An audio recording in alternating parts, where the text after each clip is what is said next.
fuck going now? And I don't know how to talk no more.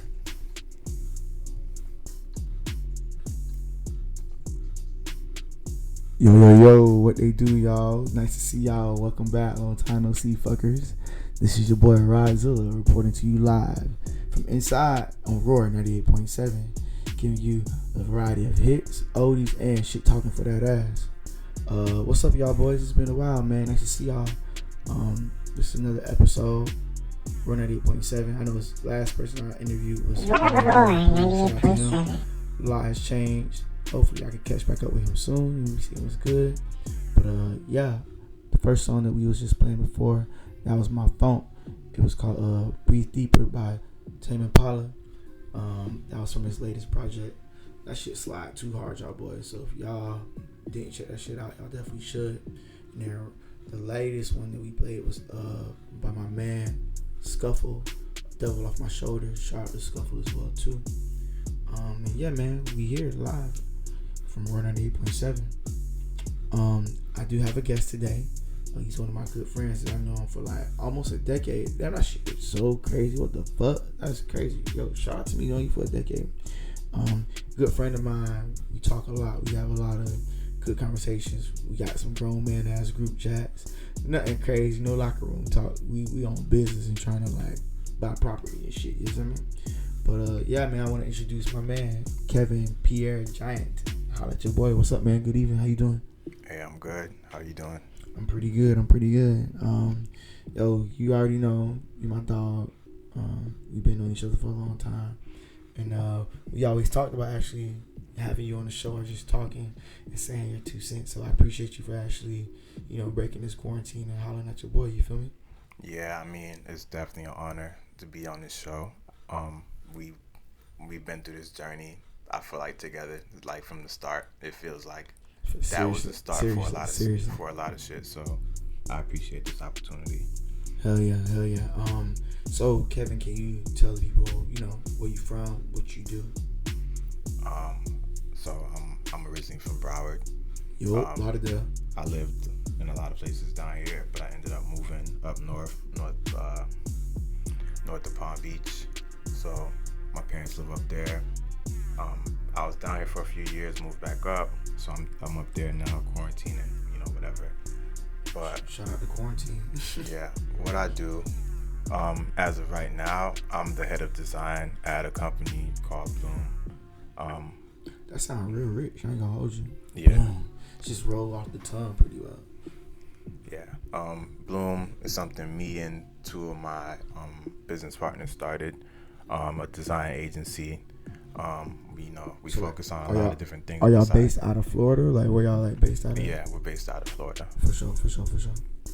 Yeah, but it's mainly a remote company, so being based out of Florida only mean anything when it comes to taxes. Everything else is remote work, so it's all online. I understand. Where your business partners at? Where they located at? My business partners live in Seattle. They moved from here to Seattle. My boy, Seattle Seahawks, what the freak? Yeah.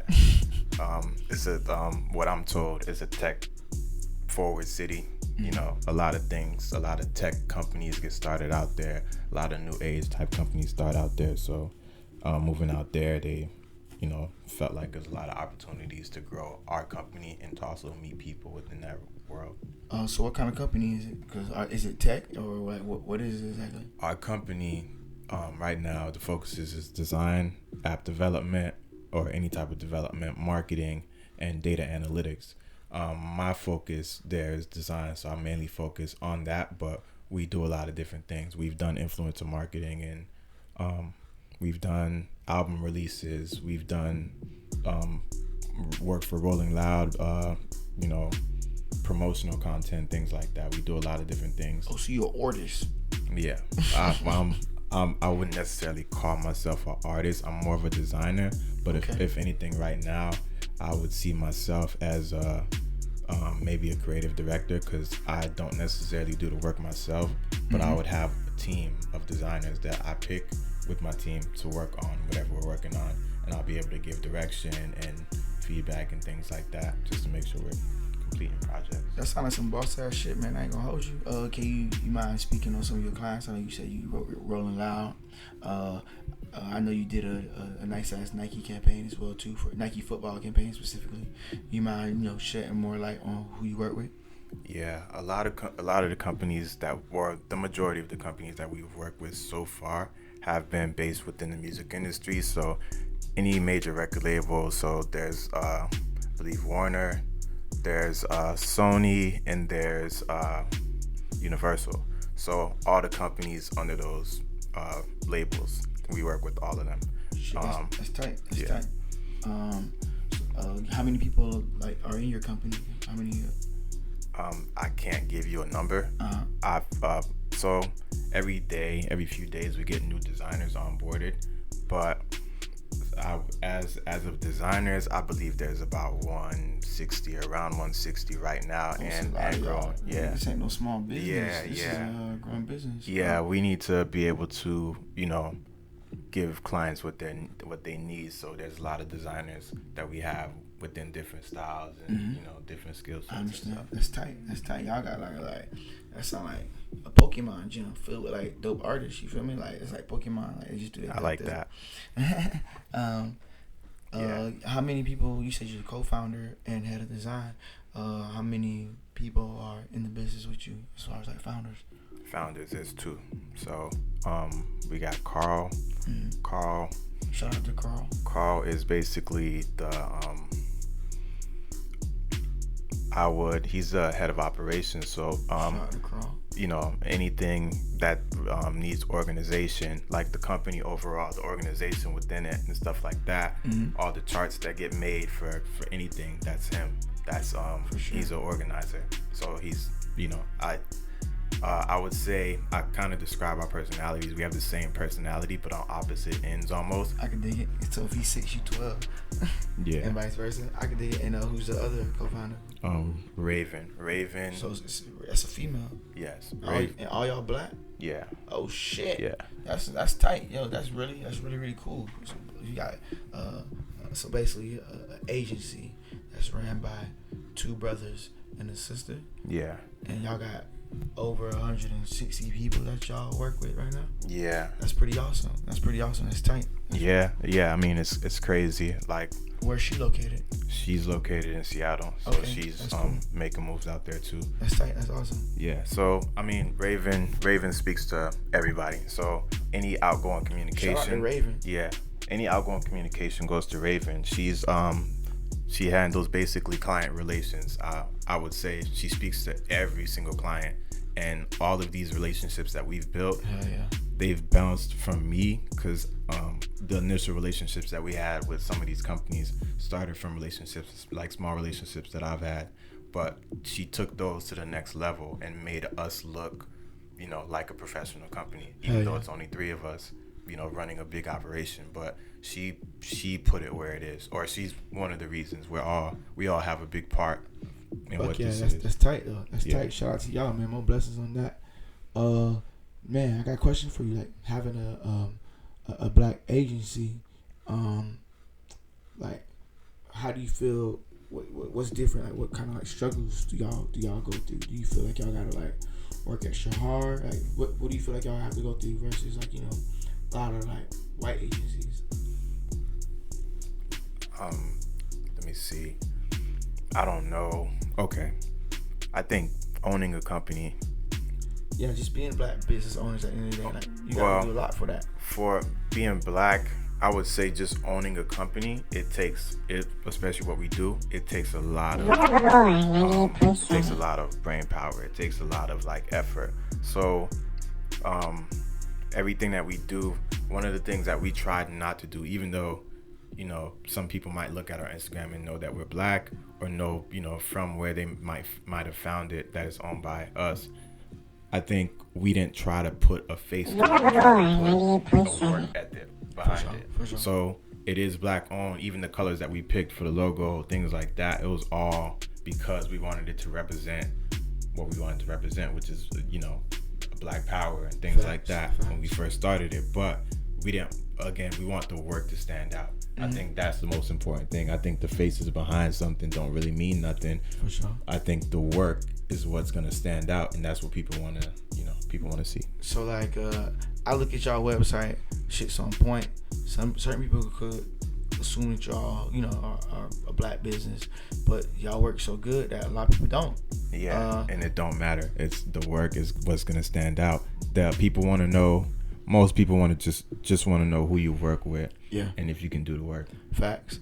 But how does it feel finding out that, like, how does it feel like when you find out somebody else is black like you? Like, sometimes it's like, okay, damn, I didn't know y'all was black. Y'all shit was that good. Like, when another African American person comes to you, or another minority says, damn, I didn't know y'all was black. This shit was so good. Now that y'all is black, it gets me even more excited. Yeah. That's my favorite thing. I think, me personally, because Raven speaks to the clients, I speak to the designers that we hire. And a lot of my experiences with those designers, a lot of people, they're from all over the world. So they may be from somewhere in South America, Africa, Asia, but whenever I run into a black person, not even just black people, sometimes it's a black female, it feels different. It feels good. Like, it feels, especially, I would say female too, just because I love seeing like a girl that's gonna grind for what she wants. Like, if she's a designer, and whatever type of designer, maybe she paints, like, it feels good seeing that. But seeing black people, like, it's exciting. It's exciting for me to be able to provide opportunity too, because I'm nobody. Hell but yeah. I'm still helping. You are somebody, but yeah. I'm not agreeing with the nobody shit, but yeah. Hey, speaking of black people though, I want to see more black females in stocks. More black females in stocks. I repeat, more black females in stocks. Y'all should definitely look into that shit. I put money on it, man. If I start seeing more black females getting into stocks, you're gonna see a lot more females getting money, and I feel like women know how to distribute money a little bit better than dudes. Yo, so, it's gonna be important. We have a stock club right now, and I think I want to see a diverse crowd on there, giving their opinions on different things. Facts. So I want to see more women, and I want to be able, if I can provide the opportunity in some way, it's not, I don't know, I love seeing women in different positions, so that'd be great to have more women in our stock club, if Yeah, fuck yeah, man. Well, if they want to get in the group chat, I'm down with putting people in the group chat. We in the game, baby. You gotta be productive. Yeah. I'm definitely about that life as far as that. But right now we gonna take a little commercial break. We gotta pay some bills. So man, we gonna get this thing rolling. We'll holler back at you on Roarr 98.7. Holla at your boy.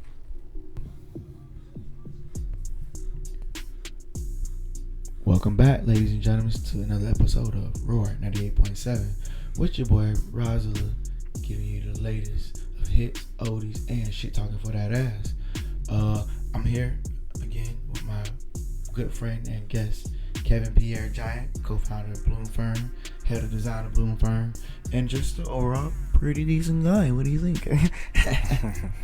I know we were just previously talking about what you do, and being black people of color in the agency, things y'all gotta do as far as like daily operations.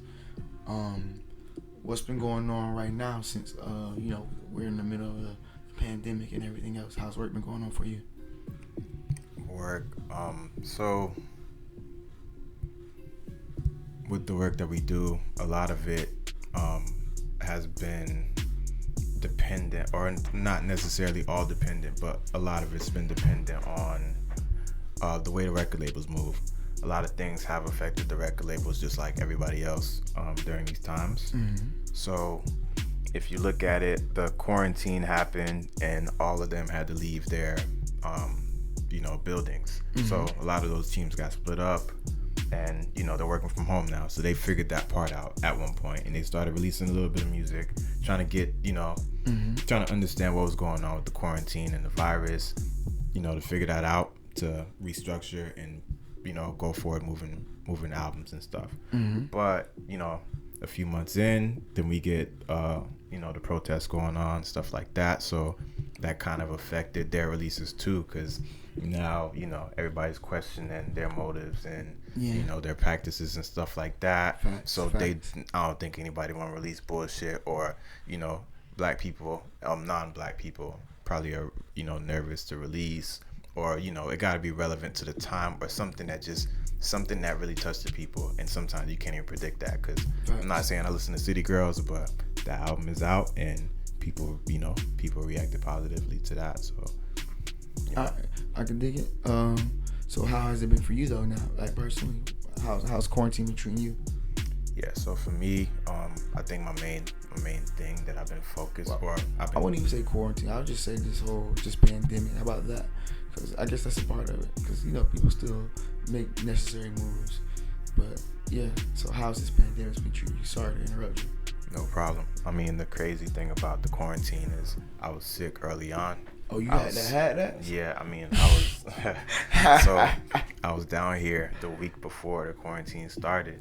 I was shooting some pictures with my business partner who was down here on a business trip, shooting some pictures, and we ended up. You said that really rich. Yo, I ended up going to a party down here with some friends, room full of people, at Koyo for Gio's party.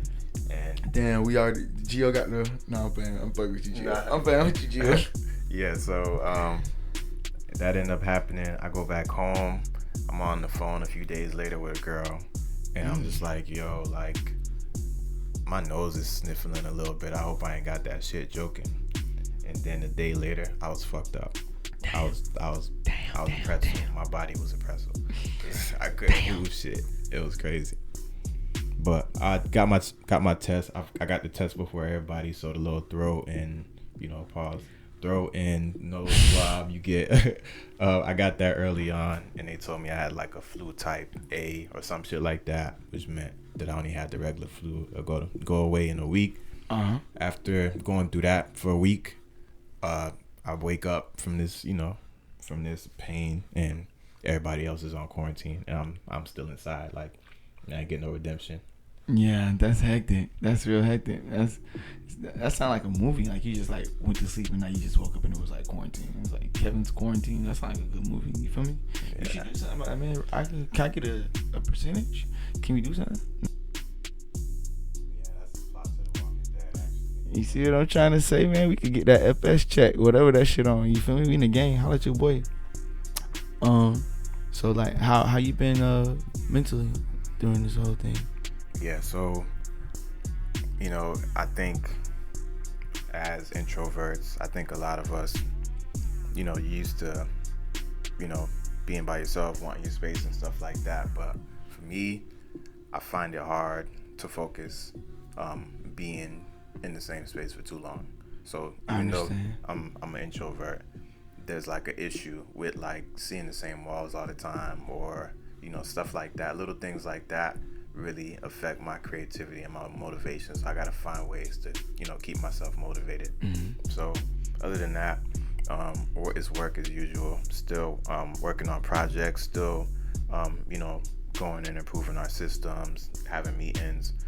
We get projects. Well, we've been getting projects, but it's just a lot of like, it's like trying to focus, but a lot of this is also being affected by everything that's going on. So we stopped work for a while because of the protests that were going on. My business partners were actually out protesting, so that affected business. I did that shit as well. That shit was hectic. That shit was a lot.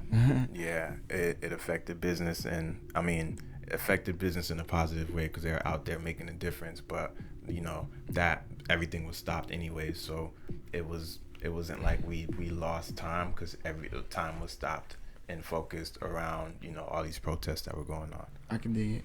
So yeah, just trying to find ways to focus, trying to find other things that I could help people with.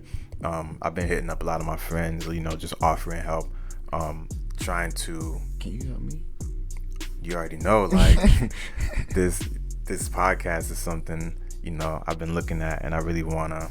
We in the game. How is your boy then? All right, I really been trying to find ways to give my 2 cents to, try to improve and, help this grow. So I can dig it. Like, have you been like having like high days and low days? I feel like since this pandemic's been happening, I've definitely had high days and I definitely had low days. Some days have been easier than others. Some days haven't. How do you battle those? Like, what's your like everyday response? What do you do to kind of like maintain that? I feel like, the past few years, maybe longer for a lot of people, but for me personally, I've been going through like a growth period. I've been learning a lot about myself, things about myself mentally. And I feel like everybody's kind of going through the same thing. Everybody's, you got to sit with yourself, during times like this and like reflect. And, with the world moving, with going to work, maybe you got kids, maybe you got, other situations going on, social situations going on. You don't get the time to think. And I know, it just gives you a time to reflect and like, realize things about yourself. I've really been sitting on shit since I really had to sit on shit since this whole thing's been going on. Like whatever I went through, and I tried to like how I like feel like myself being a Virgo. I'm pretty good at compartmentalizing. That can be a good thing or a bad thing, but I feel like this year, the whole thing is going on right now. It's really making me have to sit with what I gotta go through. Yeah, I've been having to sit with that thing. Some of those friends ain't good friends that you want to sit with all the time. But the dope part about sitting with those things, or sitting with those friends, is that you know that it's only temporary. It's not there for that long. You can just sit with these fools, do what you gotta do, go through the motion with them, and go back home. But sometimes it's harder to leave those friends too, though. No matter how toxic they is, or no matter how fun they is, you feel me? It's like, damn, this is. What if I like the burn? You know what I mean? Or like shit had it. Hey, fuck going on. As far as like, I guess tapping in how my mental health has been right now. But I ain't gonna hold you. I'm having a hell of a time doing it. I like call that shit shadow work. Like you just working on your back selves. You're working on your That's what I call that. What I call that is your subconscious. I think everything that you've learned throughout your life, you've been conditioned for, is within your subconscious. So I think everything that you are like is within your subconscious. So I think that's what you're trying to work on. You're trying to. I think for me personally, what I look at is everything that you've been given as, from when you were younger to now, it's within your subconscious. So maybe you're scared of dogs for something that happened to you as a kid, or maybe you were, not to get too dark, but abused in a certain way, and that affects the way you deal with stuff in the future. Maybe you were beat, and like you go to school and bully other kids. Like it's subconscious. It's all there. And it's stuff we all got to deal with. It's all there, and it's all stuff we should be working on. A lot of this time is gonna take that reflection to, learn. And also, I mean, speaking as a man, like I've never, growing up, I wasn't dealing with emotions. There was no facts. real. I'm more deep sensitive now than I am when I was younger. Yeah. Like, that's crazy for me. I didn't understand, anybody that was sensitive. It's not that I didn't understand. I was more of, I'm very logical. So I looked at things logically. I looked at, how a problem, like I would calculate how long a problem would get fixed. Like I would have it that logically that I would know, hey, in 6 months you'll be fine. Because realistically, your anxiety goes away within a certain amount of time. You'll be good. If the problem is nothing to you, you got other problems to worry about or bigger things to worry about. So I looked at things like that. As I get older, I'm learning more about myself, emotionally or whatever. And I'm going through that right now. I feel like everything that I never dealt with or, thought about too much is coming back up. And it's just stuff you got to deal with. Like this adulthood thing is really like, a different thing. Like it's different than what I still feel like a kid. Any And, like, advice on what we can do to handle it? I think How do you handle it as an adult? Like what? Like how do you handle it as an adult? Like the only thing I could think of is just trying to talk more, trying to be more vulnerable, trying to be a little more sensitive. But how do you handle it personally? I know that's my 2 cents of it. I'm learning how to be sensitive. I'm learning how to, like, feel. It's not that I don't feel. That's probably gonna come out wrong. It's not that I don't feel. It's about, I know as that ain't coming out wrong. as we're getting older, I'm just learning, like you said, like I feel like we're getting more sensitive, like, and just understanding better. Like, old head will talk to you and try to tell you, like, yo, you gon' when you get older, you gonna know, and you don't know till you get to that age, and you like, oh shit. Like, I hear people say this all the time, and it sound, what is it, cliche? It sound real cliche. Like, but all the stuff your parents and old people will tell you during, the past, it comes up, and like you got it, like you got to deal with it. Like, this life is gonna hit you at some point. Like, Tell me about it. as a young nigga, like, you could run around and do what you want to do, but I think eventually it's gonna hit us, and like some of us, I feel like girls, they're conditioned better, emotionally, or it's something about them, because They go through their emotions early. It's a lot of stuff that girls are going through that I was there for but didn't understand, and I tried my best to give advice to help, but if somebody's going through anxiety, only they could feel that, and only they can get to the source of that. And like, I didn't know what anxiety was until as I got older, and I dealt with it directly. Before that, like, everything would just blow off. Like, it was never that serious for me. I can see it. Also, I feel like just being older right now, I just been finding more people to try to like talk to, try to be more vulnerable with. Yeah, I've been trying to with people. You feel me? Yeah. Because you end up finding out a lot of y'all going through the same thing, or they might, or you might find a way to, come to a mutual agreement, or hear how they end up either solving that problem, or you might end up helping them solve that problem. Yeah, I'm learning a lot about my homeboys who are everybody's going through the same thing, and you don't realize it. A lot of us don't talk to each other about certain things, and I just been, anybody I'm on the phone with, like, I open up the conversation, and we see where it goes, and we realize that we all dealing with the same type of stuff.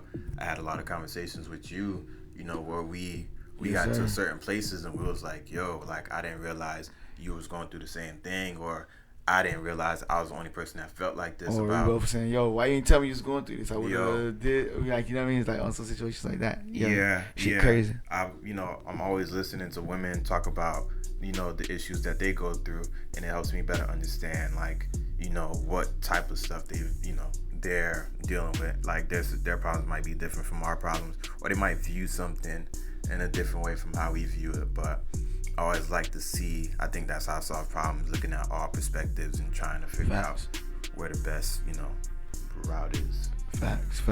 How important do you think it is to talk about mental health and anxieties amongst friends? Because, I feel like women do that with one another. So that's why they can Roarr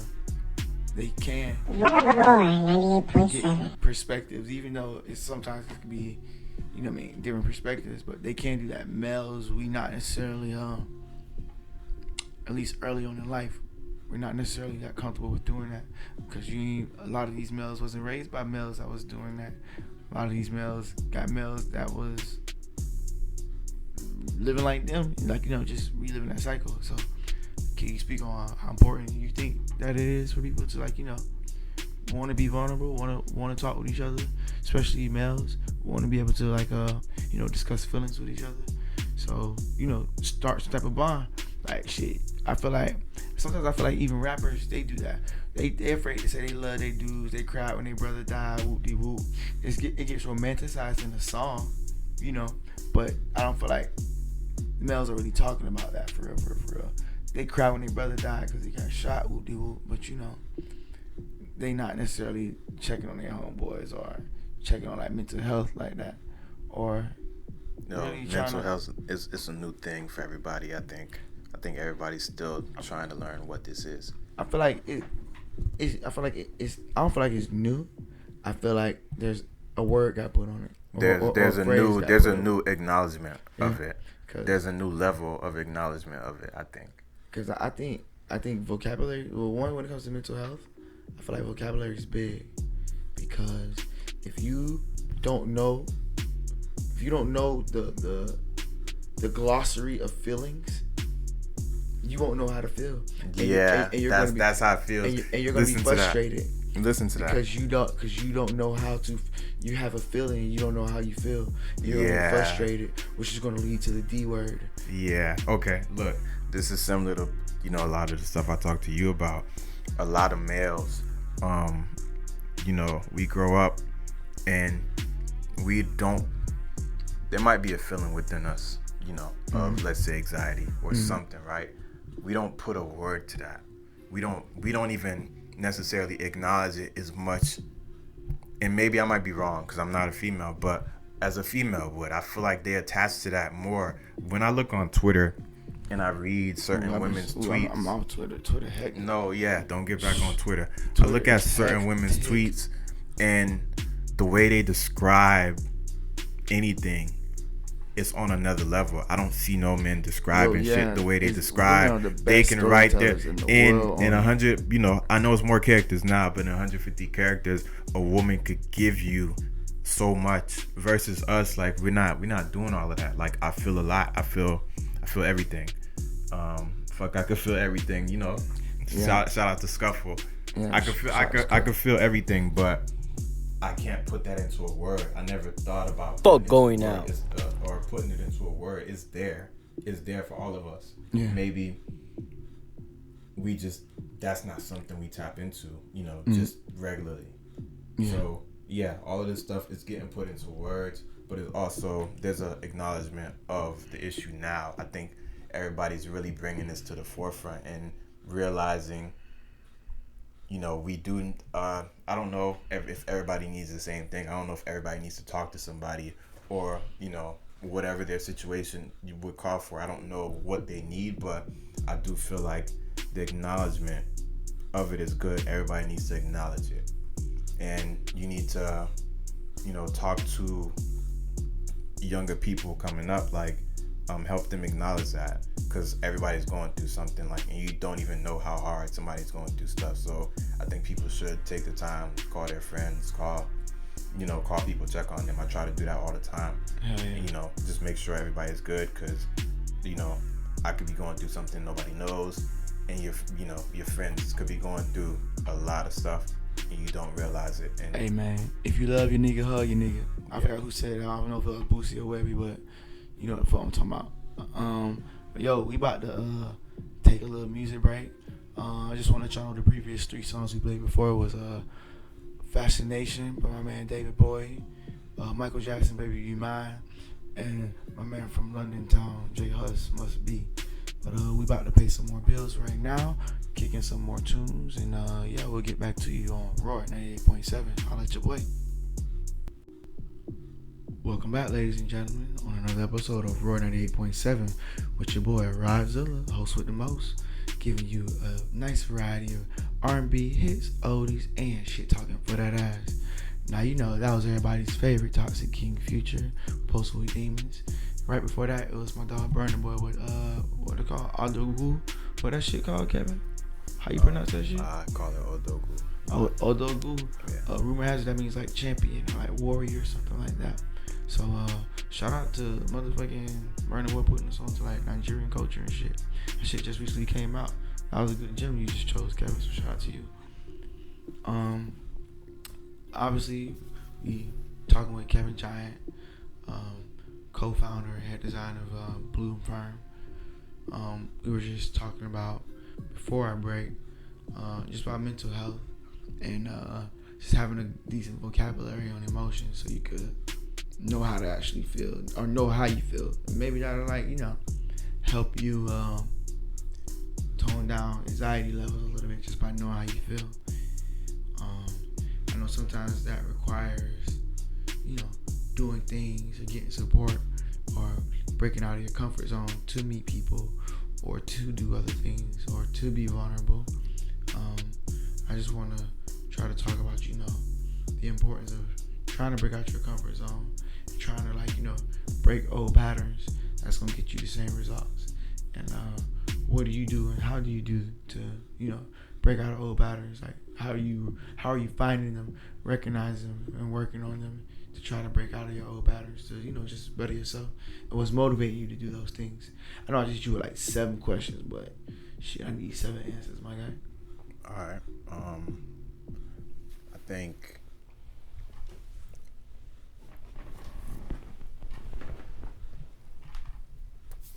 what I like to do is I've always been somebody that's Roarr 98.7. in whatever ways I could find. Anything that I'm unsatisfied with or I don't feel like is enough, I go after it. My personality or in the way I think. I always try to be progressive and open-minded and, realize that I don't know everything, realize nobody else knows everything, and try to figure things out for myself, put my judgment on it, try to make sure I come to my own conclusions and stuff like that. So a lot of what I do is just trying to understand myself and understand others around me and what I expect, what they expect, how I've learned stuff in the past is through other people. A lot of experiences I might not have had, but understanding somebody else's experience, it kind of keeps me away from having that. Like I could understand. I'm very, I would say, empathetic, and I kind of understand, a lot of things through other situations. Like I said, I'm very logical, so I look at things and I'm able to analyze it for myself if I want to do it or not. I make my own mistakes, but also watch other people's mistakes to learn from that. Yeah, I feel like I make my own mistakes, but I feel like I'm smart for watching other people make mistakes. Yeah, exactly. I'm very fortunate enough to have a good amount of friends. Yeah. Yeah. To watch them make mistakes. Shit had it. Yeah, I like something you said before. You was talking about the emotions. I like to think about it as, I guess, having an emotional bank, and like you gotta have, all the attachments. Like it's like an account or accounts. You gotta have, as a girl, you come in with a certain account. As a dude, you come in with a certain account, and as a dude, your account might be low, and you just gotta hit those tiers, and grow. And, be able to hit every tier and understand, what you are and what you've learned and what you're going through, things like that. Like, so I feel like a lot of it is just going back and understanding, what you've been through and, trying to deal with that. A lot of what we learn about just the way we deal with the world, like the way we treat women, the way we view the world, the way we view, each other, the way we, any condition that we have, the way we view race, a lot of that comes from, learning, conditioning, subconscious things. And we have to, be able to identify those and, learn how to, I don't think everybody should.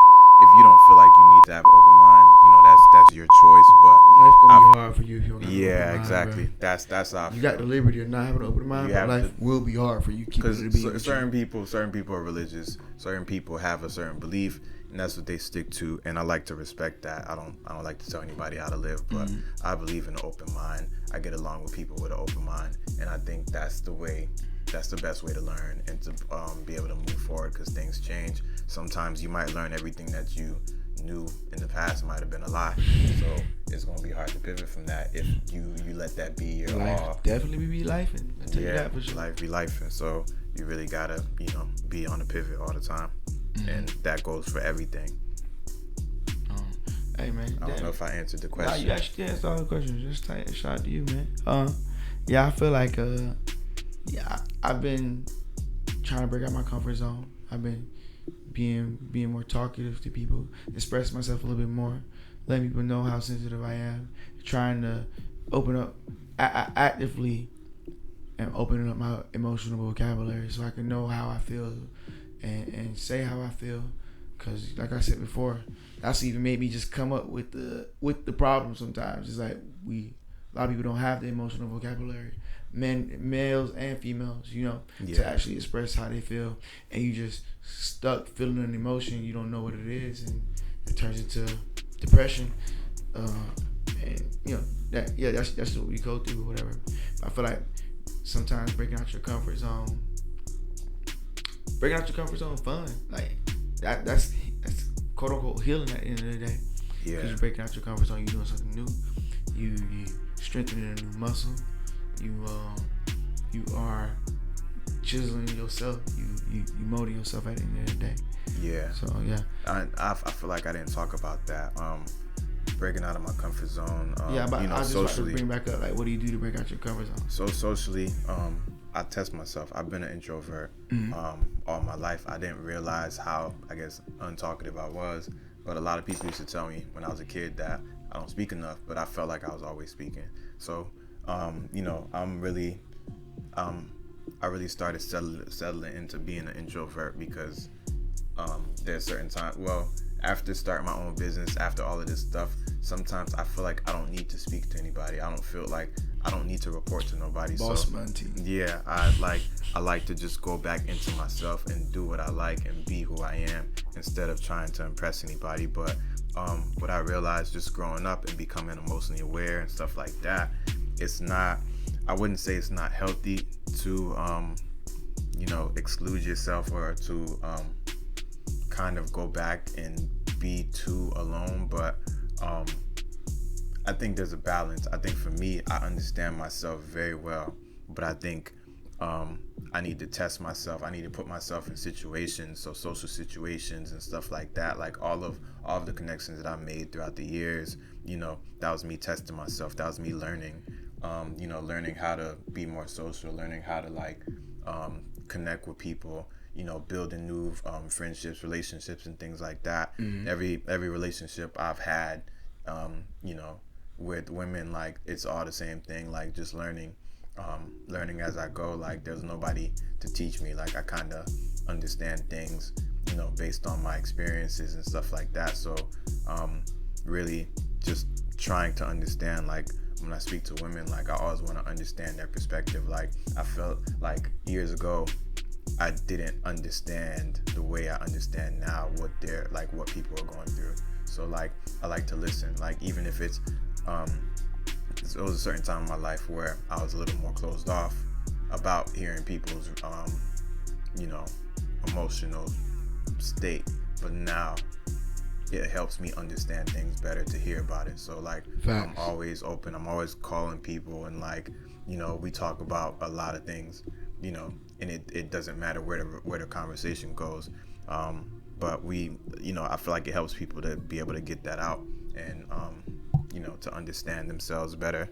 So being an introvert is cool. I really love the way I think and the way I'm able to analyze things, but I think it's also so it's an extroverted world. So I feel like we also, as introverts, you got to understand what that world is. It's just like capitalism. You, at the end of the day, you're gonna have to participate. I'm not saying it's a good thing. I was just talking to somebody about that. I was like, I brought up the Bible reference when homeboy asked Jesus, "Yo, do I gotta pay this man taxes?" Jesus looked at the coin and said, "Who face on the coin?" Wow, that's deep. Yeah. I like that. So, I like that. It's like one of those shit, bro, who face on the coin? We going into a business conversation now, but this is how conversations go. Yeah. I feel like a lot of all right, I hate capitalism, but it's also just it's what the system is. Mm-hmm. And we either play, or first of all, you're gonna play. If you want to eat, if you want to be out here doing anything, you're gonna have to participate. So I feel like we all gotta learn how to play the game, a lot of us do. Either how to play the game or how to want nothing. Okay, or you gotta want nothing, and a lot of us don't. A lot of us from our generation don't just want nothing. It's so I feel like if we want to like understand and win things and play the game how they playing the game, we gonna have to learn how this capitalism shit works for us. We gonna have to learn. We gonna have to learn how to finesse the system. There gotta be more leaders. Within that realm. I tried to speak about that. There's a lot of like missing leadership, and also we don't have a lot of political power because we don't have a lot of money. Like there's not a lot of black billionaires or stuff like that. So we have to really. Ladies, if y'all listen to this me shooting my shot at y'all at getting into stocks, getting stocks, boo. Yeah, how you doing, Queen? Not just stocks, because it's crazy cryptocurrency queen. The crazy thing about cryptocurrency queen.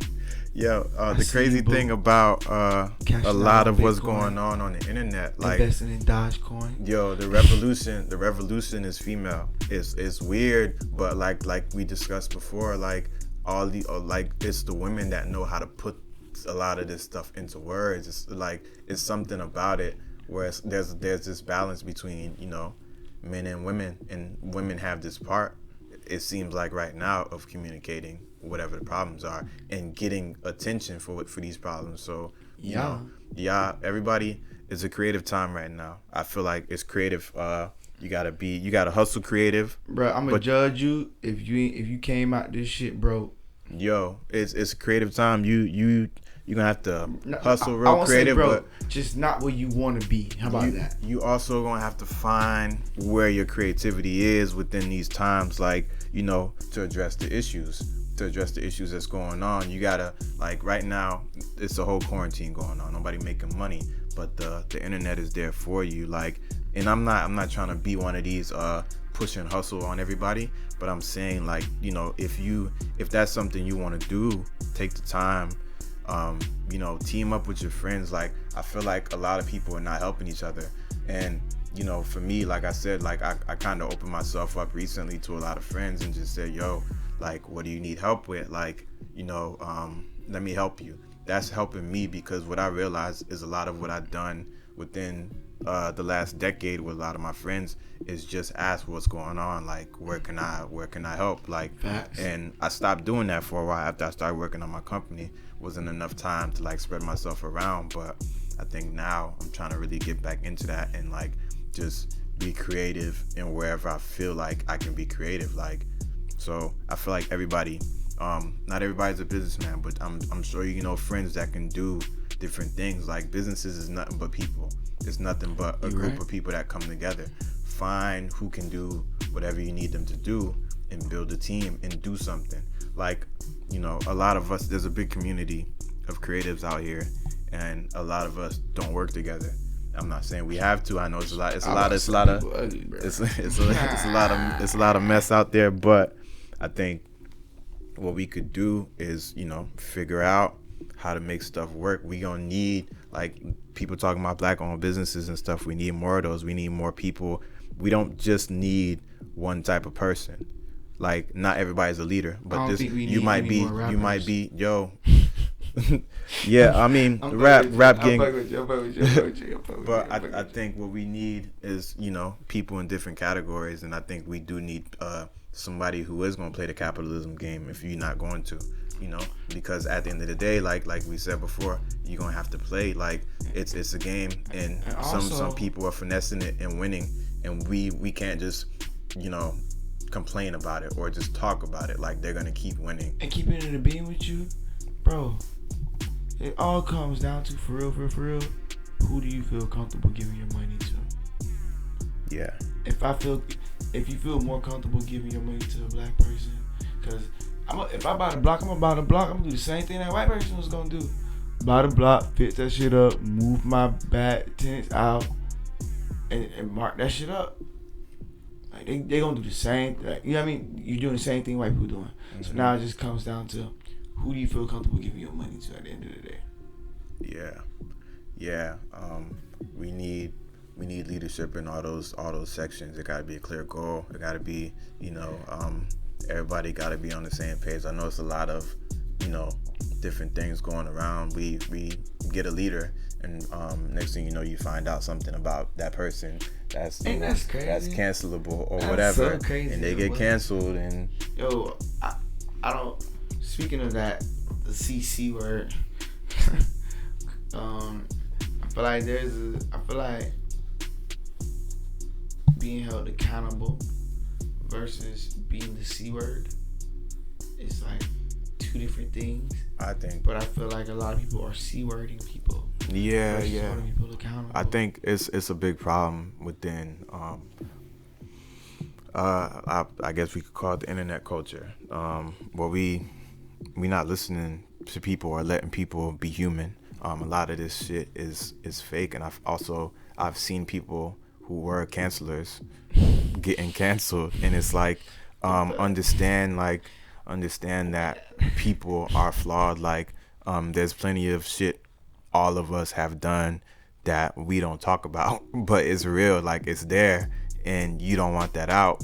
And I'm not saying some people do what you want. I'm not even telling nobody not to cancel. Some people deserve what they got, but also just realize like life is nuanced. Life is nuanced. Like everything got different layers to it. Like I don't believe that there's anybody is bad. I don't believe in bad people. I believe people are just people. There's bad shit about me. There's bad shit about I'm a everybody. fuck nigga to somebody. Yeah. Somebody talk shit about me probably right now, but you know what though? I think I focus on people who like me, not people who don't like me. And I always focus on doing good. So if I'm mixing those two things in, then shit, my blessings ain't stopping still. We in the game, baby. Holla at your boy. Like, I feel like I get what you're saying 1,000%, but just to put some swag on that shit, to deflect that, like, nah, fuck that shit. Like, do you, like, you know what I mean? Do you, and like what you said, everybody gonna think something about you, man. Yeah. Back. You just gotta keep moving, cause like you can't get canceled and come back from it. So it's if you let it affect you, but I understand. You definitely have to learn. You gotta learn. If it's more than one person calling you a crackhead, then you a crackhead. If it's 7 people calling you a crackhead, you're a crackhead. Now, if it's one person, you're alright, yeah, fine, whatever, one.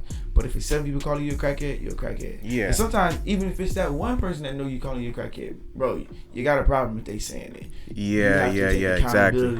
That you have a problem, or something going on, and you gotta you gotta sit with that for a little bit, man. Yeah, you gotta sit with it, because at the end of the day, like, let's say maybe you're not a crackhead, but like you said, 7 people calling you a crackhead, you gotta that's your public situation that you gotta deal with at the moment. Like, you have to find a way to navigate through it. But even if that one person calling you a crackhead, though, if somebody's calling you that for real, you gotta acknowledge that. You gotta look into it. You gotta look into it for real. Yeah. So versus having to wait to 7 people, sometimes 7 people could be too late. You could OD.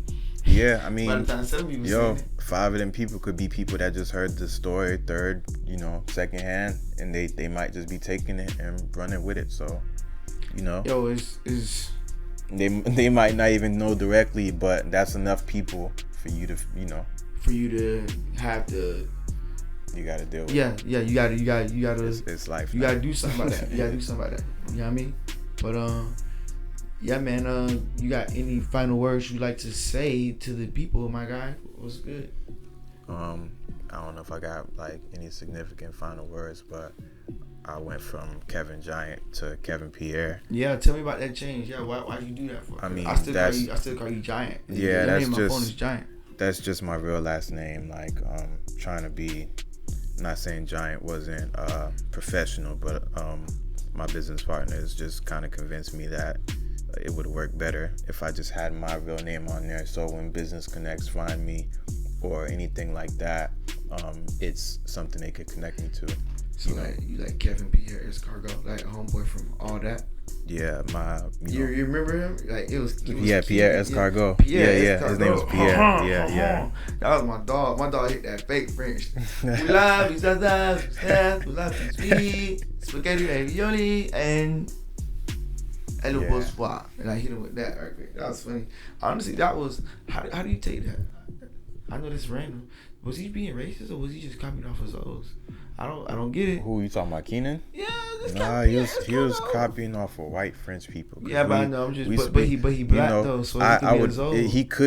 He ain't do no Haitian I mean, Haitian he don't know no mannerisms. Haitian shit. Honestly, Nah, he was doing white French shit. So nah. Haitians Haitians is a specific type of person. Like you gonna know when the nigga doing You right. Haitian impression. And you better make sure you is not by any Haitians when you do that because that's just like saying the N-word. Oh yeah. Yes. Oh yeah. We are forced now. Oh yeah. It wasn't like that when I was a kid. Nah. You know, it's a lot of pride going on. Shout out to the Zopo within bands. within that community, which is crazy. Like, you know, you had to be there to understand. You know, it was another little race war going on in the hood versus you remember the Haitians versus everybody else. Haitians versus the world. That was so. Yo, honestly though, but the school in middle school though, my school was majority Haitians and Jamaicans. So that's what I'm saying. That wasn't going on in my school. It was still a lot of that. It was like Haitians and Jamaicans fought on each other's flag days. Like, you know what I mean? All right, it can't be Jamaican flag day without a Zoe fighting them or vice versa. So it was always also shit like that. It was like, it was real for us. Like, you know, it's that colorism. It's that you know, us hating ourselves. I feel like that's not nice. Yeah, it's we not like that no more, but nah, we not. But that's just the reality of being, you know, who we were or who we are. Yeah, it came with it. Like my little brother and sister don't understand the pride they got right now for being Haitian. Like it wasn't necessarily that when I was growing up. Yo, like getting dressed up like that. That was Roarr 98.7. Yeah, you feel me? Like, I mean, it was. You know, we came from, like, so we came up and niggas made that shit work. Like whatever we had, we made it work, and it's turned into what it is now. Like niggas fought so hard that everybody shouting out Haitians in songs now, and like it's just. Oh no, y'all country is known as shooters right now. Like you just say that in the song, and you quote unquote got shooters now. Yeah. Yo, with my Zoes, never thought okay. about that. Shooters. Yeah. Okay. It's a different type of pride. You could just be going to Lil B and up the block at the Haitian restaurant, but now we can get into a whole nother conversation about the mental health of a Haitian, like growing up as a Haitian. That's like crazy. That'd be like a whole different topic. That's that would be crazy because I think just watched the documentary talking about why Haiti's like one of the poorest countries in the world. And how they was like the richest countries, and I was like, everybody gotta chill right now. This is a lot it's something we should talk about. It's something that I would like to open up the conversation about because I learned a lot about Dominicans and Hispanic people within the black community recently, and like just, you know, really understanding all these perspectives of how they seen it, how they grew up. I really want people to understand what it's really like coming from, you know, the first black independent country, you know, in this hemisphere or whatever, and like all the stuff that really happened to the country, like understanding the culture and why, you know, it's so significant. Like even though right now it's one of the poorest places, you know, in the world right now, but they fought a lot for what it is, like, and they got fucked over in a lot of ways. So, you know, we talk about black American slavery, and going out. We can't forget about the Haitians and the revolution they had, and you know how they came through all of that, had to fight, got their independence, had to pay all of that back, started getting back. Well, I don't even know if they ever got back on their feet, but after they get their independence, like the U.S. goes back into the country, and you know all these hands are in it, and all this corruption happens, and like things get spun, and there's just like, you know, it ends up being what it is right now. And like, I wish I could help. I wish I could do more. But what I try to do now is just understand the situation more. If I understand it better, I'll know better, you know, how to help, how to put my hand into it. But I'm not actually from Haiti, so I actually don't, I only know my Haitian American perspective of it. Nah, I can dig it, but that's a good Haitian American perspective because a lot of people don't know Haitian American perspective, especially our listeners from outside of Florida. So, everybody, like I said, when people hear Zoes, they hear especially a Zoe in Miami, or especially a Zoe in PSL. Hey, fuck going out. I didn't even mention PSL. Oh, my That's bad. funny. Nah, no problem. Like that's where I'm at. Like it's still South Florida. It's just That's still South Florida. Yeah. I'm from Florida, so you know what I mean. I'm motherfucking I went everywhere. I don't like rapping like one place. I be rapping everywhere. So yeah, man, that's that on that, dog. Yeah, it's not. It's basically everybody that I hung out with since I was younger, or since I lived there. Have been people from down here, so it's not even like a difference. It's a difference, but it's not necessarily. It's literally the same type of shit going on. You right. Just a different place. You right. They just got different. Nah, it's really the same place. Like, It's the same place. Keeping it mean with you, it's literally the same place. I heard they got the babies over there, but Oh no, you lying. If they inside, hey, FGO baby. they been inside though. Not they ain't quarantined. They just inside. Hey man. Or they down here. Hey, They come down here. They don't stay up there. Nobody stay up there. life be life, and Yeah, life be life. it sound like a place you can just stay ducked off at. It sound like you got a lot of like peace and serenity around you right now though. So I fuck with that. I feel like I'm actively like choosing peace and serenity, and I think that's what as it should be. But I know that I'm actively like choosing to like be peaceful, be happy, be fair, be mindful, being more mindful, and also loving myself and forgiving myself more. Yo. And working on my shadow self. That's what I've the been shadow self. I think the way the body works with, like, let's say diseases, the way it fights off diseases, I think your mind fights off negativity, or your body overall. I think the whole thing kind of fights things off. So like, I think when you're about to go through something, or when my subconscious, your shadow self could pick up. No, it's not even. It could pick up bad vibes. I feel like I could pick up like when I need to shift myself. I don't directly know it. Sometimes I'm able to shift myself without even like directly knowing that something is about to happen, but I'm preparing myself already. Like, I feel like everybody does that. I feel like you're like you choosing positivity, like.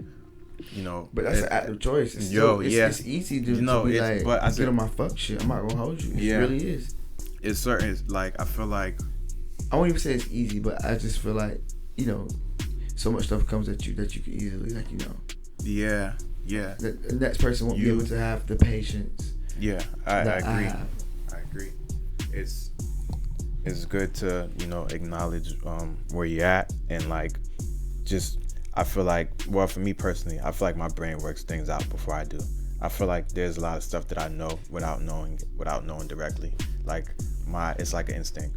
Mm-hmm. I just know how to move certain times. Like, I got myself out of a lot of situations before I even got into them. Mm-hmm. Just because I was already working a certain way to prepare myself for a pivot, or for anything that might happen. So, yeah, I agree. I'm always trying to, I think even the music that I listen to, the content that I choose to take in is all positive, because there's something negative that I'm trying to like get away or avoid or something like that, and really try to, choose positivity, like you said. Yeah, man. I've been big on the music that I've been taking as well too. Obviously, I like all kind of music. I'm open to listen to everything. But what I'm personally listening to right now, I'm in the 70s. I'm literally in the 70s right now. I haven't moved from the 70s, so that's like my personal vibes right now that I'm playing around the house. Or I'm just playing some groovy shit at the end of the day. You feel me?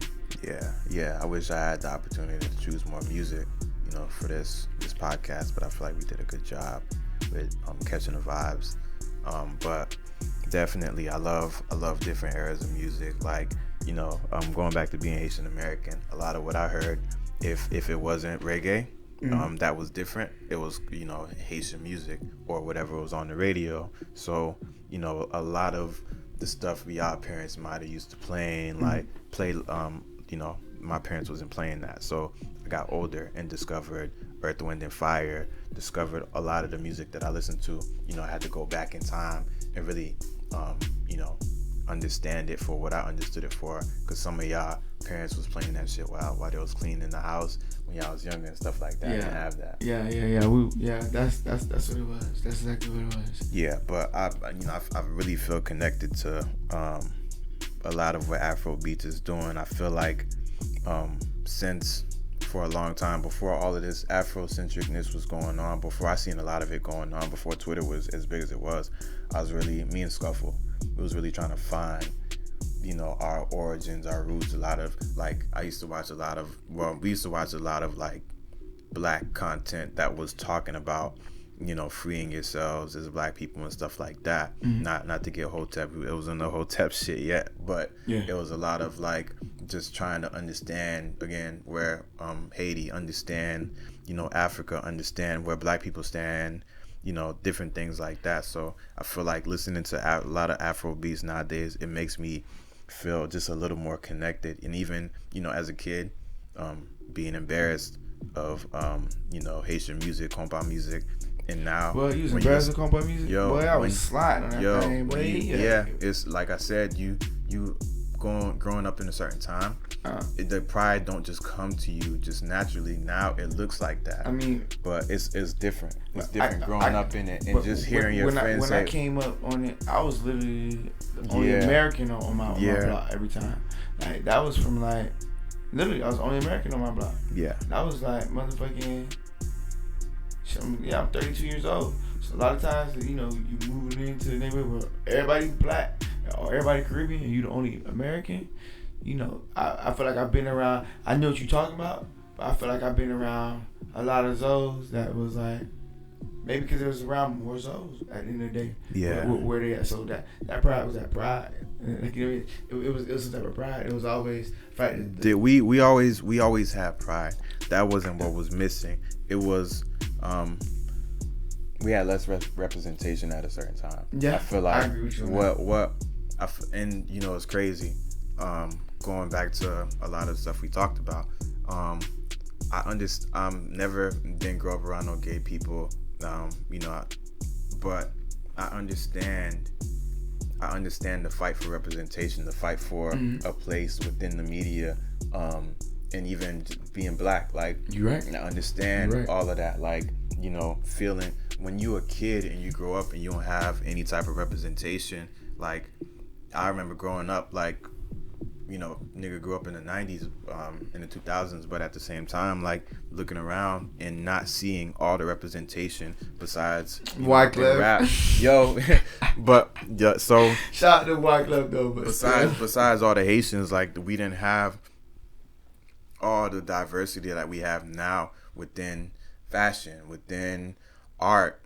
People that like skateboarding, people that look at all of that, the way we do now. So I think just growing up, that representation is important because you feel out of place. That puts you in a certain place that affects you. So I think we really need to have that representation. We really need to build that representation and be there for the next generation and provide.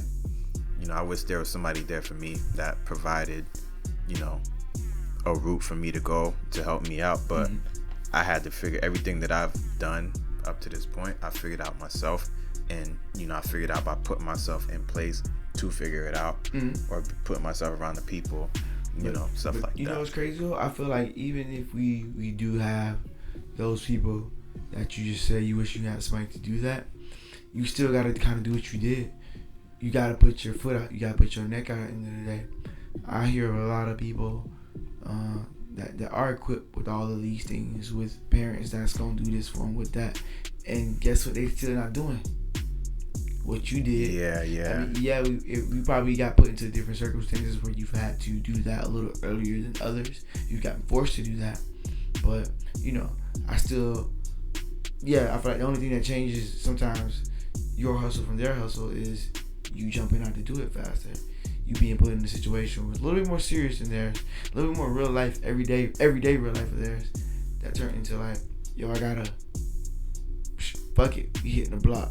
Yeah, I agree. I feel like one of the things my business partner says a lot is like he came directly from Haiti. This nigga probably came here, right before high school. All y'all Haitian? Yeah, no. Raven is, I believe she's Jamaican. Okay, still Caribbean people. That's tight. Yeah, I think one of the things he says is, I'm Haitian, and like we face death. Like it's like nigga been starved before. Nigga, you came from Haiti. Like you seen niggas die on the street. Like so, if let's say like you can't be afraid to gamble, you can't be afraid to do what you gotta do because you like you could fall, but like fuck it. Like I've been on the ground already. Like let's go, let's do it again. I'm gonna figure out how to come back up. So. Yeah. You right. That is the hustle of a Zoe. I tell you that for sure. Like, let's go. Yeah, we already at the bottom. There's nowhere to go but up. You right. You real right. Well, Kevin, I want to thank you for taking the time, coming over here, hanging out with me, chilling with you, man. You mind telling people your socials and where to follow you at? I'm not gonna advertise my Twitter no more, but my Instagram. How can they find you? I'm sorry. I'll give you my Twitter. So my Twitter is Kevin's Child Self. And my Instagram is Kevin X Pierre. So each form is it was Kevin Giant. I recently changed it to my real name, so Kevin X Pierre is the app. Hell yeah! Where can they find Bloom? How can they find Bloom if anybody want to do business with y'all? See y'all work. At Bloom Firm on all social media. So Bloom Firm together on all social media. The website is bloomfirm.co, and that should be it. And we've done a lot of different digital content for a lot of different artists. So I believe one of the most recent things we did was a Goody Grace video. Okay, that's lyric video. We did a little rapper, I forgot his name. Damn, I believe he was part of Interscope. Anything y'all working on next?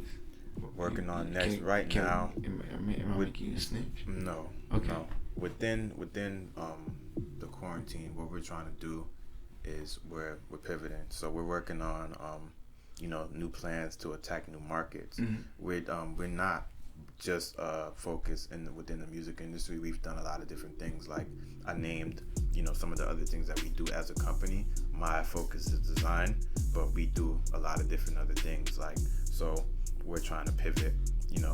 We have a lot of different things that we can do.